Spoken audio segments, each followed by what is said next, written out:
నమస్తే, welcome to Pragathi media. నేను ఆదిత్య. పవిత్ర రంజాన్ మాసంలో అమెరికా, ఇజ్రాయెల్ అమానుషంగా ఇరాన్పై రక్తపాతానికి ఒడిగట్టాయి.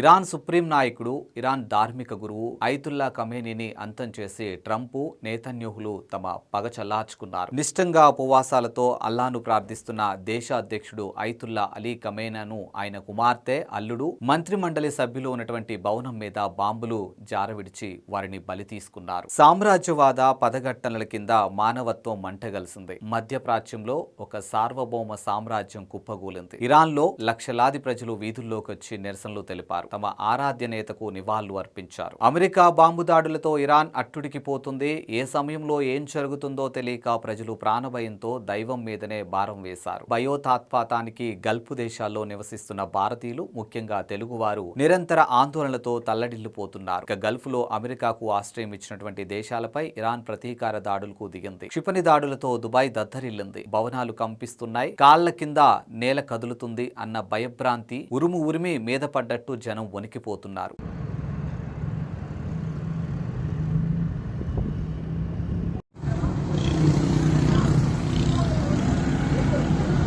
తెలుగు రాష్ట్రాల ప్రజలు భారత రాయబార కార్యాలయాన్ని సంప్రదిస్తున్నారు. అనవసర ప్రయాణాలు మానుకోవాలని, అత్యవసరమైతేనే ఇళ్ల నుంచి బయటకు రావాలని తెలంగాణ ముఖ్యమంత్రి రేవంత్ రెడ్డి తమ గల్ఫ్ లో తెలంగాణ వాసులకు విజ్ఞప్తి చేశారు. ఇరాన్ లో తెలుగువారు పెద్ద సంఖ్యలో ఏమీ లేరు. 10,000 భారతీయుల్లో తెలుగు రాష్ట్రాల నుంచి వెళ్లి స్థిరపడిన వారి సంఖ్య 2-3 వేలకు మించి ఉండదు. కానీ ఇరాన్, అమెరికాను సమర్థిస్తూ ఆశ్రయమిస్తున్నటువంటి గల్ఫ్ దేశాలు ఇప్పుడు ఇరాన్ టార్గెట్ గా మారాయి. టెహ్రాన్ మిస్సైల వర్షానికి దుబాయ్ సహా పలు ఎయిర్పోర్ట్లు మూసివేశారు. జలసంధిని మూసివేయడంతో ఉమ్మడి ఆంధ్రప్రదేశ్ వాసులు లక్షలాదిగా గల్ఫ్ లో చిక్కుకుపోయారు. 10 లక్షల తెలంగాణ వాసుల భద్రతపై తెలంగాణ ముఖ్యమంత్రి రేవంత్ రెడ్డి సమీక్షించారు. అటు ఆంధ్రప్రదేశ్ ముఖ్యమంత్రి